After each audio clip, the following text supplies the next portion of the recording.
Drone की घटना को लेकर दहशत का माहौल है। ऐसे में लोगों का रात में घर से निकलना मुश्किल है। पब्लिक यानी भीड़ तक किसी भी अननोन पर्सन को, किसी भी निर्दोष पर्सन को भी टूट देंगे। देखिए, इसमें तीन पहलू हैं। सबसे पहले ड्रोन, फिर चोरी और फिर जो भीड़ की आपने बात की, तो तीनों पे मैं एक एक करके आपसे बात करना चाहूँगा। पहले जो ड्रोन की घटनाएं थी हमारे ज़िले में लगभग 15 दिन पहले शुरू हुई थी। रात में 8 बजे के बाद सूचनाएं आती थी कि साहब गांव में ड्रोन दिखा है।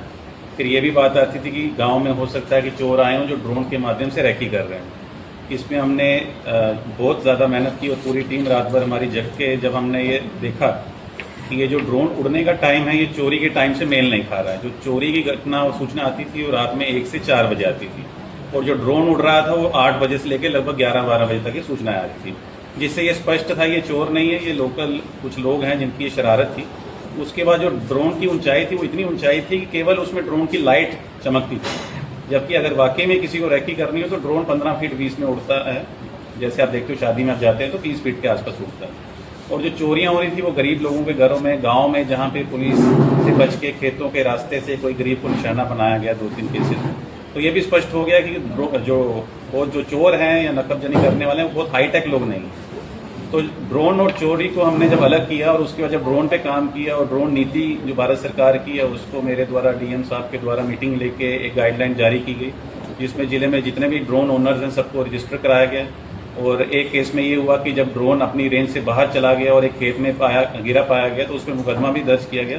तो इसलिए जितने भी ड्रोन ओनर्स हैं आज की डेट में जो र्यूमर था, जो पैनिक था, जो भय था ड्रोन स्वामी में है कि अगर ड्रोन उड़ेगा और हमारा ड्रोन पकड़ा गया तो हम पे कार्रवाई होगी। और पब्लिक को इससे घबराने की कोई जरूरत नहीं है। पिछले कई दिनों से ड्रोन की कोई सूचना नहीं आ रही है। अब दूसरा पहलू जो है वो चोरी का पहलू है।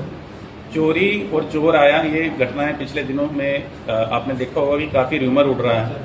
इसमें पुलिस भी लगातार गश्त कर रही है। हमारे जितने अधिकारी हैं और जितने भी थाना क्षेत्र के थाना प्रभारी, चौकी प्रभारी, चौकीदार, पीआरडी, गांव की जितनी सुरक्षा समितियां, सब लोग इसमें गश्त कर रहे हैं। लेकिन इस रूमर का कई लोगों ने फ़ायदा उठाया। कई लोगों का, किसी को किस्त चुकानी थी, किसी को कोई लोन चुकाना था, किसी का उधार लिया गया था, तो उसको ही बहाना मिल गया कि चोर के सर पे डाल देंगे साहब चोर ले गया। तो किसी का कोई संदिग्ध कोई आदमी आया और पूछे जाने पे कौन आया था तो उसने कहा साहब चोर आया था। तो ये बड़ा गलत है। इस पे एक स्पष्ट निर्देश है शासन का भी और हमारा भी कि अगर कोई भी झूठी अफवाह फैलाता है और बाद में पता चलता है कि वो झूठा था तो उस पर पुलिस सख्त कार्रवाई करेगी। ऐसा उचित नहीं है कि आप लोग समाज में किसी को भी मतलब डराएं। और मीडिया से भी अपील है कि कभी भी कोई आपको सूचना आए तो तुरंत पहले पुलिस से वेरीफाई करें। अभी आज ही एक मैं मीडिया में पेपर में पढ़ रहा था कि 3 दिन पहले चोरी हुई और आज पेपर में लिखा था कि जहां से सामान गया वहीं पे बरामद हो गया। तो इससे स्पष्ट होता है कि घर की बात है। तो और ये घर के लोग हैं कि किसी ने किसी को बताया नहीं और किसी ने बताया तो उसने, वो कहते हैं घर का बेदी लंका डाय, एक भाई ने छुपा दिया दूसरे ने ले लिया। तो ये घर में जो चीज़ें हो रही हैं उस पर भी अब लगाम लगाने का एक समय आ गया है।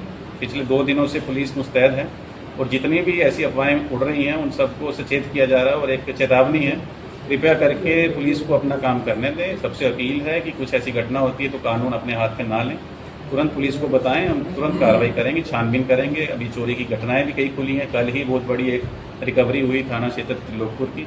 अब तीसरा पहलू जो आपने कहा कि भीड़ जो है, अब भीड़ का मैं आग्रह करूंगा पूरे जनपद से कि कल इसमें थोड़ी कमी भी आई है कि 7 बजे के बाद लोग कानून अपने हाथ में लेना शुरू कर रहे हैं कि 7 बजे के बाद लाठी लेके पूरे गांव में लोग पहरा दे रहे हैं, जो कि बुरी बात नहीं है। बट उसके चलते एक आम जनमानस जिसको सच में कहीं कोई जरूरत है, बाहर से कोई किसी का मेहमान आ रहा है, किसी से मिलने आ रहा है, तो उसको ऐसा डर हो गया कि साहब जाएंगे तो भीड़ हमको पकड़ के मारेगी। इसमें 2-4 मुकदमे भी हमने दर्ज किए हैं, कई लोगों पे कार्रवाई भी की है। आने वाले दिनों पे भी इसमें सख्ती जारी रहेगी कि कोई भी आदमी कानून को अपने हाथ में ना ले। और इसलिए आप लोग अपने घर में अपना ध्यान रखें, अपने घर परिवार का ध्यान रखें और बाकी जो जिम्मेदारी है पुलिस की, प्रशासन की, वो हमें निभाने दें। और उसमें 100% हमारा उत्तरदायित्व है, हमारी जिम्मेदारी है और आने वाले दिनों में इस रूमर को भी खत्म करना है। सर, कल पुलिस